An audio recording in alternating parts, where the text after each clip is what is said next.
सर्व विद्यार्थी मित्रांचे स्वागत. इयत्ता 12वी वाणिज्य विषय चिटणीसाची कार्यपद्धती सेक्रेटरियल प्रॅक्टिस प्रकरण 2 संस्थात्मक वित्त व्यवस्थेची स्रोत सोर्सेस ऑफ कॉर्पोरेट फायनान्स. त्यातील घटक 2.2 कर्ज व भांडवलाचे स्रोत. या आधीच्या भागामध्ये आपण मालकीच्या भांडवलाचे स्रोताचा अभ्यास केला. त्यामध्ये भाग आणि संचयी नफा किंवा मिळकत या घटकाचा आपण त्यामध्ये अभ्यास केलेला होता. भागामध्ये देखील समहक्क भाग आणि अग्रहक्क भाग या दोन संकल्पनांचा अभ्यास केला, त्यांच्या वैशिष्ट्यांचा अभ्यास केला आणि प्रकारांचा अभ्यास केला. आता आपल्याला कर्ज व भांडवलाचे वेगवेगळ्या प्रकारचे स्रोत कोणते आणि त्या स्रोतांचं वैशिष्ट्य कोणते या भागाचा अभ्यास करायचा आहे. कंपनीच्या सर्व व्यावसायिक कार्यांसाठी ज्या प्रकारे मालकीचे भांडवल आवश्यक असते, त्याचप्रकारे ते भांडवल हे पुरेसे नसते, हे देखील तेवढंच सत्य आहे. कंपनी ही विस्तृत आणि मोठ्या प्रमाणावर व्यवसाय करणारी एक संघटना आहे आणि त्यामुळे कंपनीला लागणारे जे भांडवल असते ते मोठ्या प्रमाणावर असते. ते केवळ मालकीचे भांडवलावर अवलंबून नसते. मालकीचे भांडवल हे पुरेसे नसते. मालकीच्या भांडवलाची जी गरज आहे ती गरज कंपनीला ही असतेच, पण त्याहून देखील जास्त भांडवलाची गरज पूर्ण करण्यासाठी कंपनी ही कर्ज व निधीचा वापर करते. मालकीच्या भांडवलाबरोबर पूरक म्हणून कर्ज व भांडवलाची आवश्यकता देखील असते. व्यवसाय करणाऱ्या प्रत्येक कंपनीला कर्ज व रक्कम उभं करण्याचा अधिकार असतो. कंपनीच्या घटनेमध्ये कर्ज व रक्कम उभारण्यासाठी तातडीची तरतूद केलेली असते. कंपनीला कर्ज घेण्याचे अधिकार असतात. त्या प्रकारचे जे अधिकार आहेत ते कंपनीची घटना देऊ करते. कंपनीच्या नियमावलीत हा अधिकार कसा व कोणाद्वारे वापरला जाईल हे नमूद केलेले असतात. सर्वसाधारणपणे कंपनीच्या संचालक मंडळास अशा प्रकारचे अधिकार हे दिलेले असतात की निधी कसा उभारायचा, कर्ज व निधी आणि कर्ज व निधीमध्ये देखील कोणत्या प्रकारचे कर्ज व निधी हा कसा उभा करायचा या प्रकारचा जो निर्णय आहे हा अंतिम निर्णय संचालक मंडळाचा असतो. खाजगी कंपनीला नोंदणी झाल्यानंतर लगेच कर्ज घेण्याचा अधिकार प्राप्त होतो, तर सार्वजनिक कंपनी असेल तर व्यवसाय प्रारंभ प्रमाणपत्र घेतल्यानंतर कर्ज घेण्याचा अधिकार मिळत असतो. त्याचप्रकारे कंपनीला अल्प कालावधीसाठी किंवा मध्यम कालावधीसाठी किंवा दीर्घ कालावधीसाठी कर्जाची आवश्यकता असते आणि आपला व्यवसाय त्याद्वारे तो कंपनी वाढवत असते.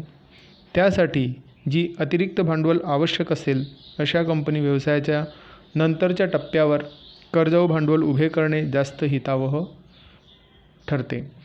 म्हणजेच याचाच दुसरा अर्थ आपण असा म्हणू शकतो की कंपनीच्या सुरुवातीला जे मालकीचे भांडवल आहे ते मालकीचे भांडवल कंपनी वापर करत असते. मात्र कालांतराने जसजसं काळ हा पुढे लोटला जातो आणि त्या प्रकारे कंपनीची प्रगती जसजशी हळूहळू होत असते त्या प्रमाणामध्ये भांडवलाची आवश्यकता ही कंपनीला भासत असते आणि ती भांडवलाची गरज पूर्ण करण्यासाठी कंपनी कर्ज व भांडवलाचा जो निधी आहे ते उभे करत असते.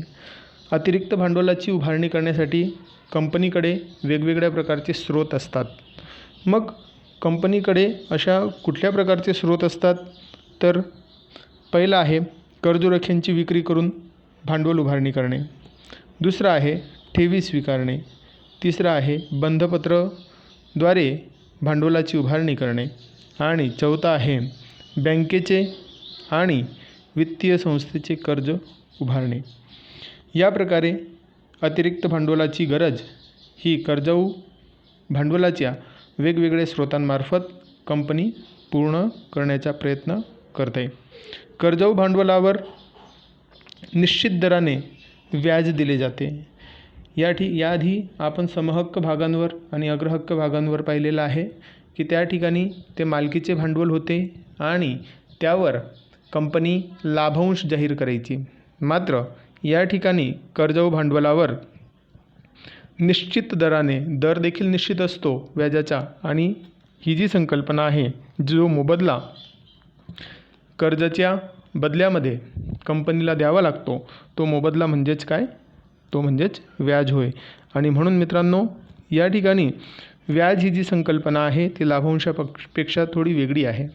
लाभांश हा कंपनीला नफा प्राप्त झाला तर देण्यात येतो, मात्र व्याज हे कंपनीला द्यावेच लागते. दर वर्षाला जे व्याज ठरलेले असेल ते व्याज हे कंपनीला द्यावे लागते. कंपनीला नफा हो अगर न हो तरी देखील व्याज हे कंपनीला चुकत नाही. ज्या वर्षी नफा झालेला नसेल त्या वर्षाचं देखील व्याज हे कंपनीला द्यावंच लागतं. आणि सरतेशेवटी जे कर्जदारांकडून म्हणजेच कर्जरोख्यांची विक्री करून, कर्जरोखेधारक म्हणतात, ठेवींची विक्री, ठेवीधारकांना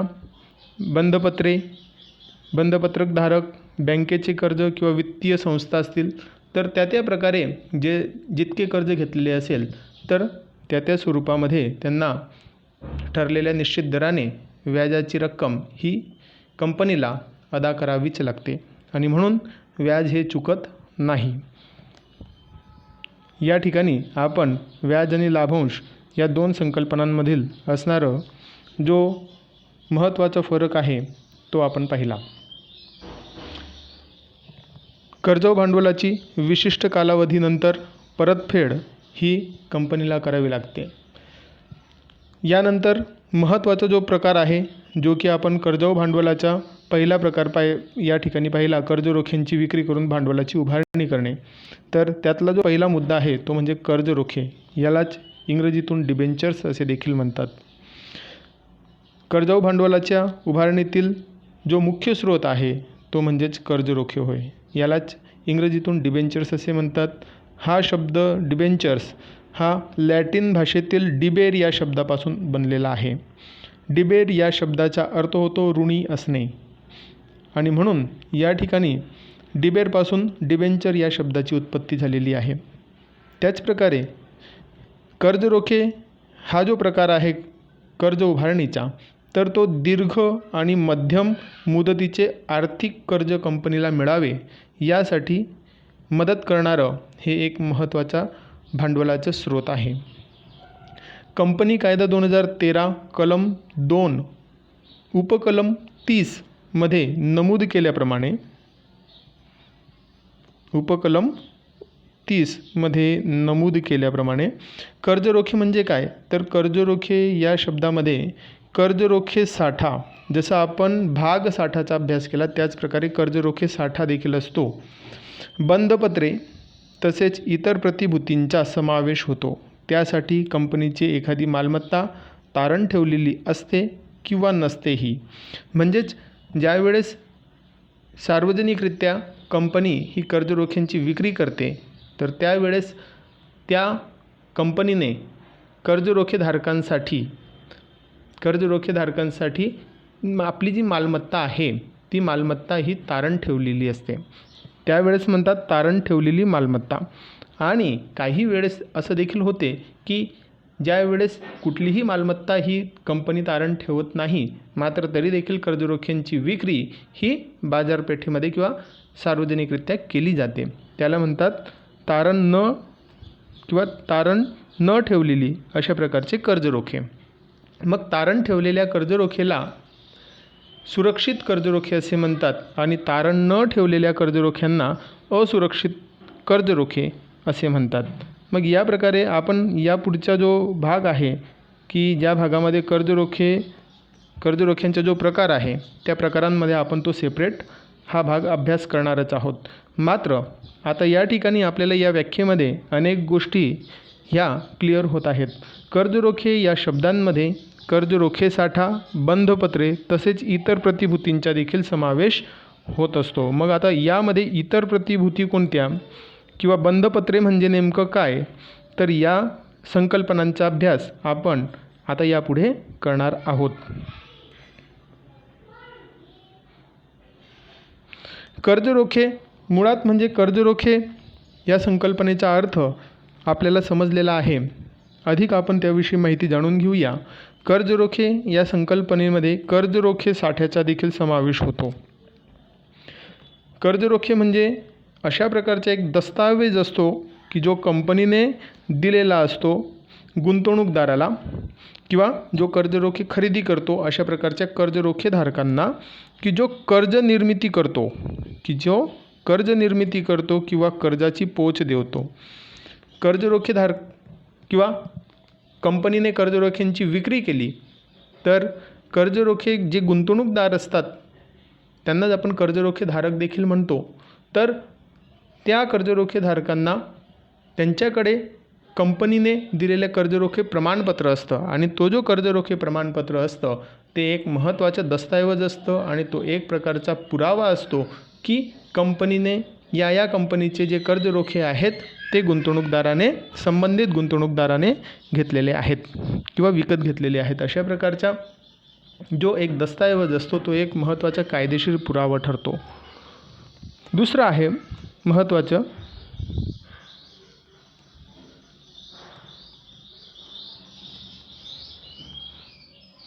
कर्जरोख्यांसाठी कंपनीची मालमत्ता तारण ठेवलेली असते किंवा विनातारण ही कर्जरोखे असतात.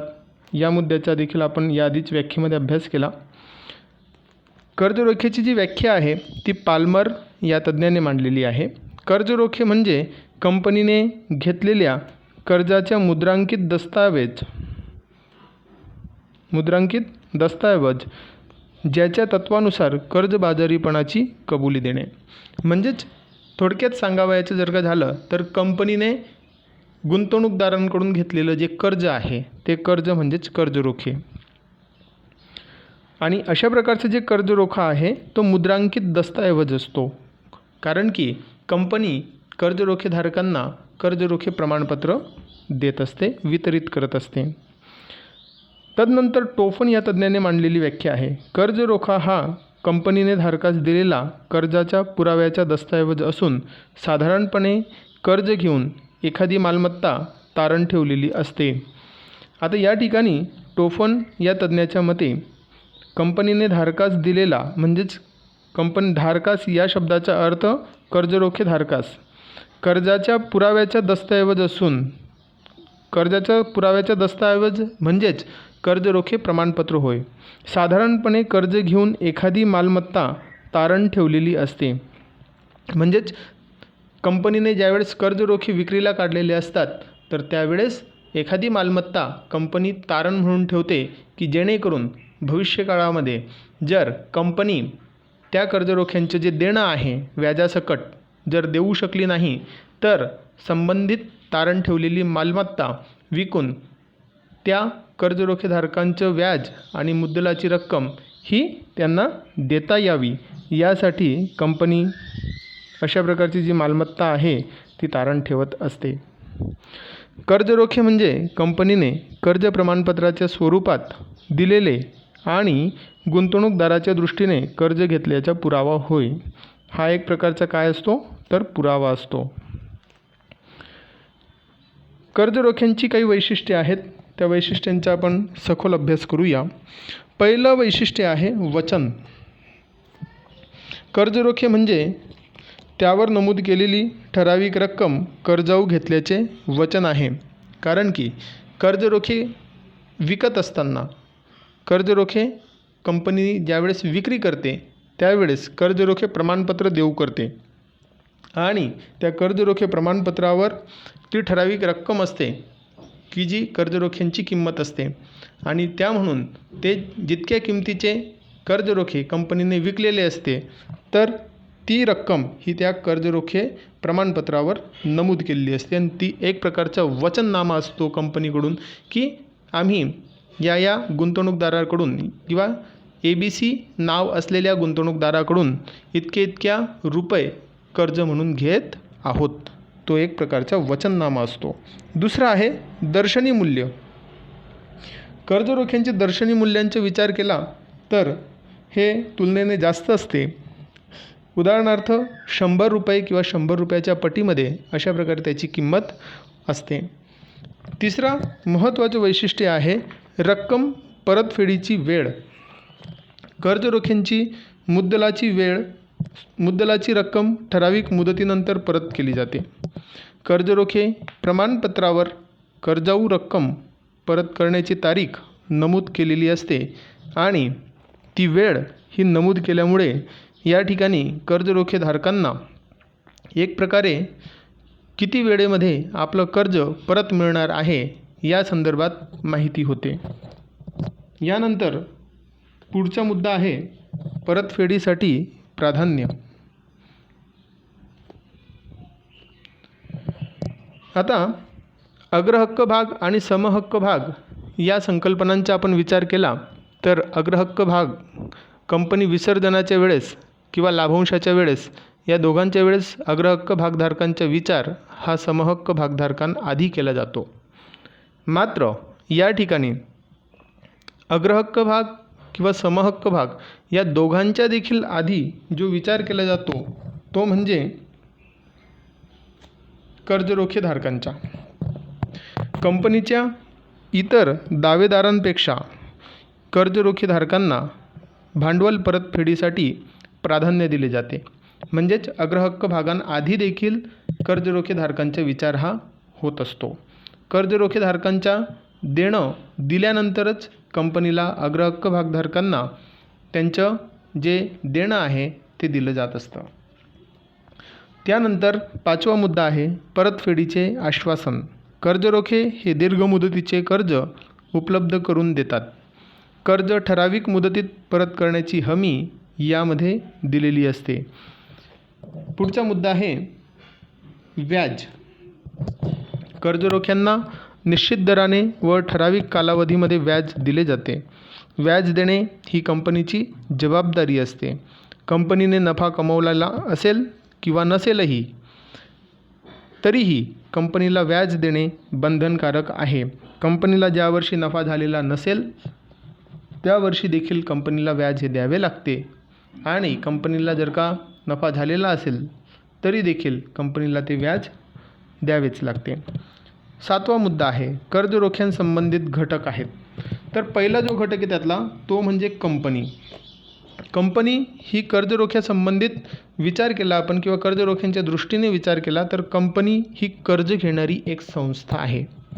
कर्जरोख्या किंवा कर्जरोखेधारकांसंबंधी जर का आपण विचार केला तर कंपनी ही कोण आहे तर कर्ज घेणारी एक संस्था आहे. विश्वस्त हा सर्वात महत्त्वाचा घटक आहे. कंपनी जर 500पेक्षा जास्त लोकांना कर्जरोखे विकत असेल तर कंपनी कर्जरोखे विश्वस्तांची नेमणूक करत असते. या विश्वस्तांमार्फत कंपनी कर्जरोखेधारकांशी व्यवहार करते. विश्वस्त व कर्जरोखेधारक यांच्याशी कंपनी करार करते. या करारास विश्वस्त करार असे म्हणतात. यामध्ये कंपनीचे कर्तव्य व कर्जरोखेधारकांचे हक्क नमूद केलेले असतात आणि 500पेक्षा जास्त कर्जरोखेधारक असतील तर अशा वेळेस कंपनी विश्वस्तांची नेमणूक करत असते आणि विश्वस्तांमार्फत विश्वस्त आणि कर्जरोखेधारक यांच्याशी कंपनी एक विशिष्ट प्रकारचा करार करत असते आणि त्या करारामध्ये वेगवेगळ्या प्रकारच्या नियम, अटी आणि शर्ती ह्या असतात. पुढचा मुद्दा आहे कर्जरोखेधारक. या व्यक्ती कंपनीस कर्जाऊ रक्कम उपलब्ध करून देत असतात. त्यांना या कर्जाचा पुरावा म्हणून कर्जरोखे प्रमाणपत्र दिले जाते. हे असे प्रमाणपत्र कंपनीकडून गुंतवणूकदाराला किंवा कर्जरोखेधारकांना दिले जाते. आठवा मुद्दा आहे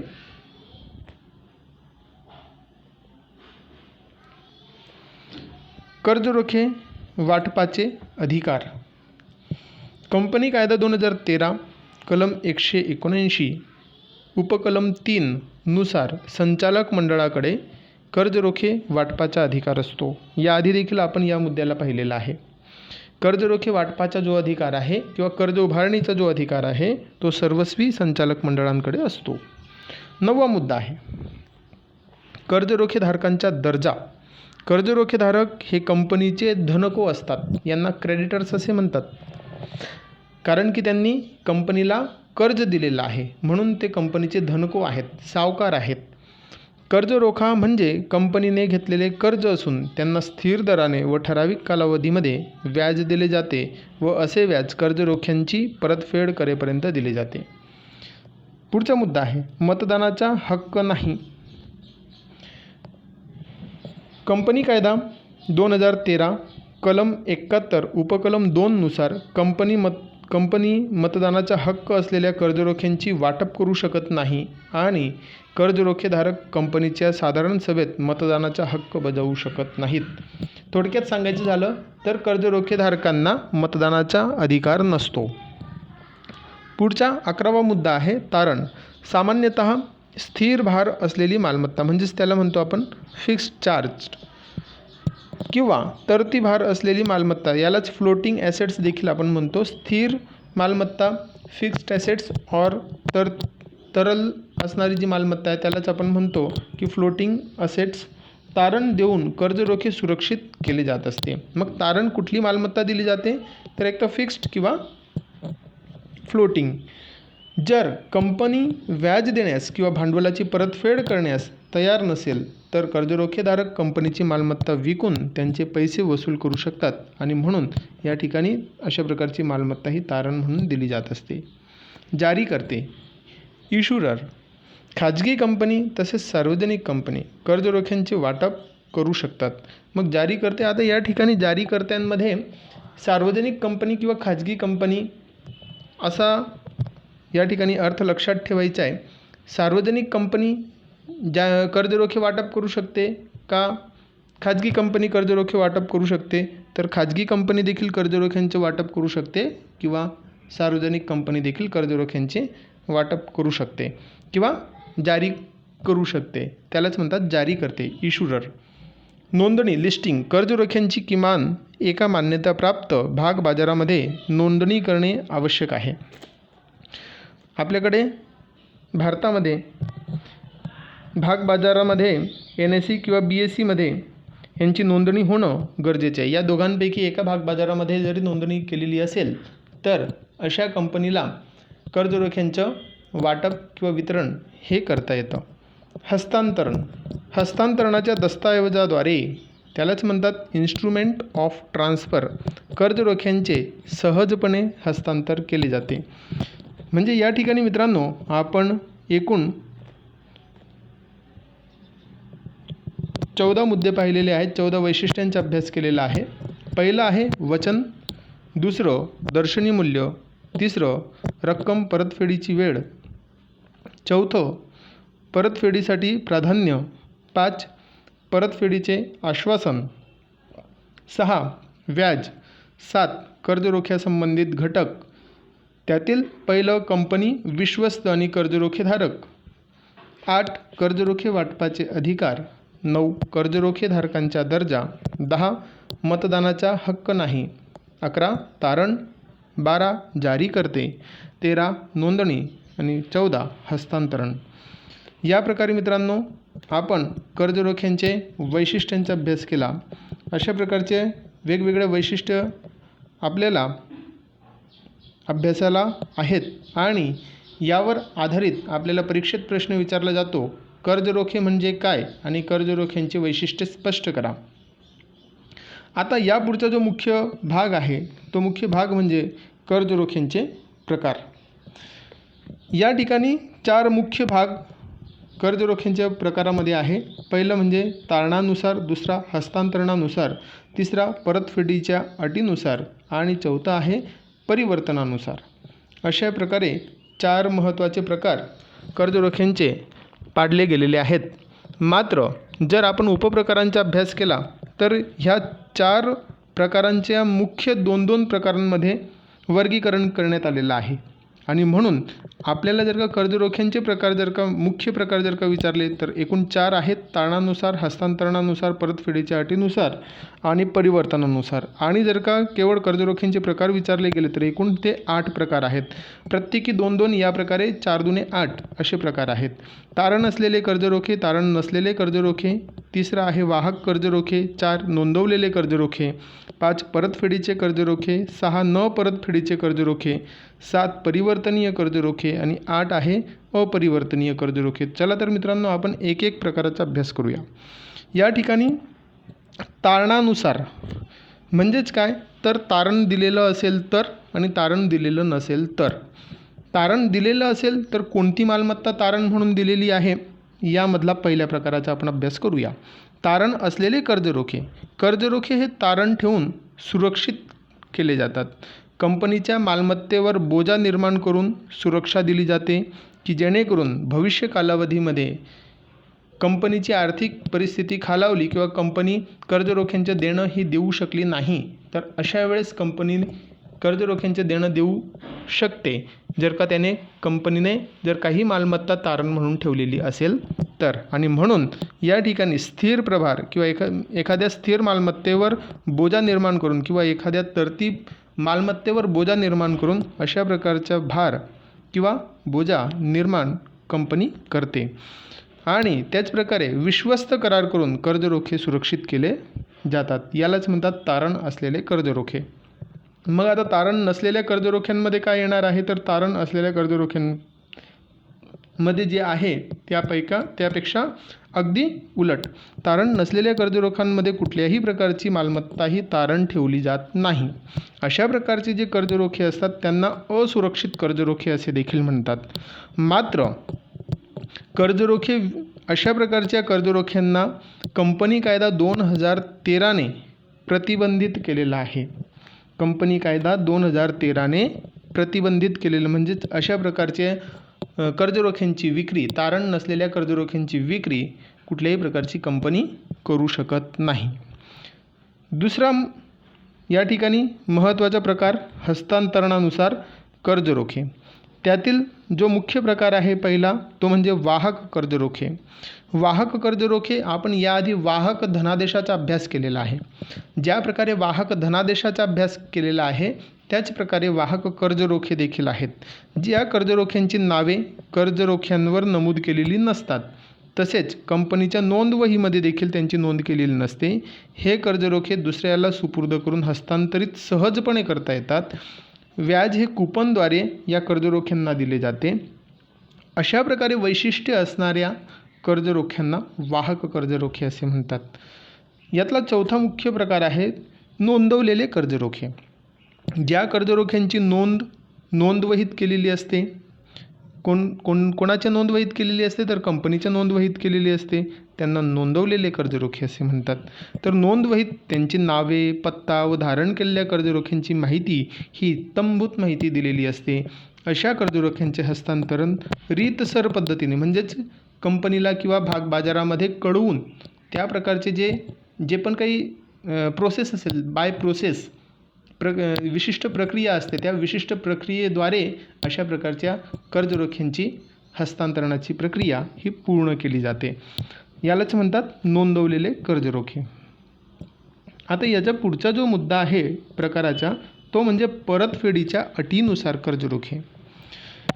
परतफेड पहिला जो प्रकार आहे त्यातला परतफेडीचे कर्जरोखे. ज्या कर्जरोख्यांची परतफेड एका ठराविक मुदतीनंतर केली जाते, ही मुदतीची तारीख कर्जरोखे प्रमाणपत्रावर नमूद केलेली असते. मुदत संपल्यानंतर कर्जरोखेधारकाला एकूण सर्व रक्कम एकत्रित परत दिली जाते किंवा टप्प्याटप्प्याने रकमेची परतफेड केली जाते. परतफेडीची तरतूद विश्वस्त करारामध्ये नमूद केलेली असते. म्हणजेच या ठिकाणी ही जी मुदत आहे ती मुदत या ठिकाणी दिली जाते आणि ती मुदत विशिष्ट मुदतीनंतर त्या ठिकाणी कर्जरोखे जे आहेत ती कर्जरोख्यांची परतफेड ही होत असते. न परतफेडीचे कर्जरोखे. कंपनीच्या जीवनकाळात अशा प्रकारच्या कर्जरोख्यांची परतफेड केली जात नाही. त्यांची परतफेड कंपनीच्या विसर्जनानंतर किंवा एखाद्या अटीचा भंग केल्यानंतर किंवा एखाद्या आकस्मिक घटनेनंतर केली जाते. त्याला म्हणतात न परतफेडीचे कर्जरोखे. सामान्यतः न परतफेडीचे जे कर्जरोखे आहेत ते कंपनीच्या विसर्जनानंतरच परत केले जातात. पुढचा चौथा मुख्य प्रकार आहे परिवर्तनानुसार. परिवर्तन कशामध्ये, तर 7व्या प्रकारामध्ये आपण पाहूया परिवर्तनीय कर्जरोखे. एका ठराविक कालावधीनंतर या कर्जरोख्यांचं समहक्क भागांमध्ये परिवर्तन होतं. समहक्क भागांमध्ये म्हणजेच कर्जाऊ भांडवलाचं रूपांतरण हे मालकीचे जे भांडवल आहे किंवा मालकीचे जे भांडवल आहे त्यामध्ये होत आहे आणि म्हणून याला म्हणतात परिवर्तनीय कर्जरोखे. कर्जरोख्यांचे रूपांतरण हे समहक्क भागांमध्ये या ठिकाणी होतं. यालाच म्हणतात परिवर्तनीय कर्जरोखे. अशा प्रकारची नोंद त्यांच्या कर्जरोखे प्रमाणपत्रावरच असते. पुढे जाऊन कालांतराने ती जी कर्जरोखे आहेत ती समहक्क भागांमध्ये होणार आहेत किंवा नाहीत, अशा प्रकारची जी नोंद असते ती कर्जरोखे प्रमाणपत्रावरच असते. आणि म्हणून कर्जरोखे प्रमाणपत्र जर का आपण व्यवस्थित पाहिलं तर त्यावेळेस आपल्याला निश्चितपणे समजतं की ती परिवर्तनीय आहेत का अपरिवर्तनीय आहेत. या कर्जरोख्यांचे वाटप जनतेला करण्याआधी साधारण सभेमध्ये विशेष ठराव करणे गरजेचे असते. हे कर्जरोखे धारकांनी फायद्याचे असतात, कारण या परिवर्तनाच्या हक्कामुळे या कर्जरोखे धारकांना बाजार मूल्यापेक्षा कमी दराने समहक्क भाग हे मिळत असतात. पुढचा महत्त्वाचा 8वा मुद्दा आहे तो म्हणजे अपरिवर्तनीय कर्जरोखे. या कर्जरोख्यांचे परिवर्तन समहक्क भागांमध्ये केले जात नाही. या कर्जरोख्यांची परतफेड ठराविक मुदत संपल्यानंतर केली जाते. या कर्जरोख्यांचा तोटा असा आहे की त्यांच्या मूल्यांमध्ये वृद्धी होत नाही आणि म्हणून या ठिकाणी जे कर्जरोखे हे परिवर्तित होत नाहीत त्यांचं जे आहे मुदत संपल्यानंतर त्यांची परतफेड ही कंपनीला करावी लागते व्याजासकट. त्याला म्हणतात अपरिवर्तनीय कर्जरोखे. तर मित्रांनो, आपल्या सर्वांना कर्जरोख्यांचे जे प्रकार आहेत त्या प्रकारांचा आपण आता अभ्यास केलेला आहे. हे आपल्या सर्वांना समजलेलं आहे. या आधारावर आपल्याला स्वाध्यायातील प्रश्न किंवा परीक्षेत अशा प्रकारचे प्रश्न विचारले जातात. कर्जरोखे कंपनीची मालमत्ता तारण देऊन सुरक्षित केले जातात. कारण स्पष्ट करा. प्रश्न 2, कर्जरोखे म्हणजे काय? कर्जरोख्यांचे वैशिष्ट्य स्पष्ट करा. आणि 3, कर्जरोख्यांचे प्रकार स्पष्ट करा. तर मित्रांनो, पुढच्या तासिकेला आपण पुढील भागाचा अभ्यास करणार आहोत. धन्यवाद.